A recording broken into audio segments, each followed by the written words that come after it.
Bro 90% of the businesses fail అవ్వవు వాళ్ళ bad product వల్ల, కానీ బ్యాడ్ అవేర్నెస్ ఉండడం వల్ల ఫెయిల్ అవుతారు వాళ్ళ ప్రోడక్ట్ గురించి.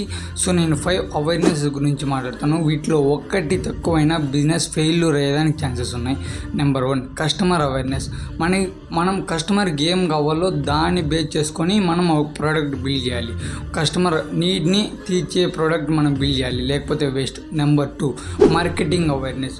మార్కెట్లో ఏం కాంపిటీషన్ జరుగుతుంది, మన కాంపిటేటర్ ఎవరు, ఏం ట్రెండ్స్ జరుగుతున్నాయి, ఏం గ్యాప్స్ ఉన్నాయి, అన్నీ ఐడెంటిఫై చేసిన తర్వాత మనము ప్రోడక్ట్ అనేది బిల్డ్ చేయాలన్నమాట. Number 3 product awareness. మన ప్రోడక్ట్ బిల్డ్ చేస్తే మనం మంచి క్వాలిటీ మెయింటైన్ చేయాలి. మన పర్టికులర్ నిచ్లో ఆల్ ప్రోడక్ట్స్ కంటే మన ప్రోడక్ట్ అనేది కొంచెం బెస్ట్గా ఉండాలి. అప్పుడే మనం మార్కెట్లో ఒక మంచి కాంపిటేటర్ అవ్వగలం. Number 4 branding awareness.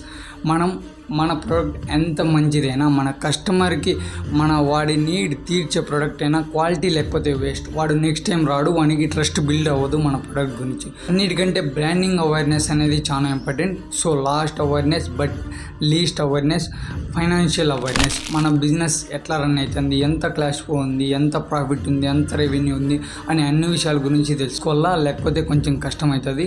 సో వీటిల్లో ఏ అవేర్నెస్ గురించి తెలుసుకోకపోయినా బాగా తెలుసుకో బ్రో, ఎందుకంటే వీటి గురించి తెలుసుకుంటే నీ బిజినెస్ బూమ్ అవుతుంది, లేకపోతే డౌన్ఫాల్ అవుతుంది.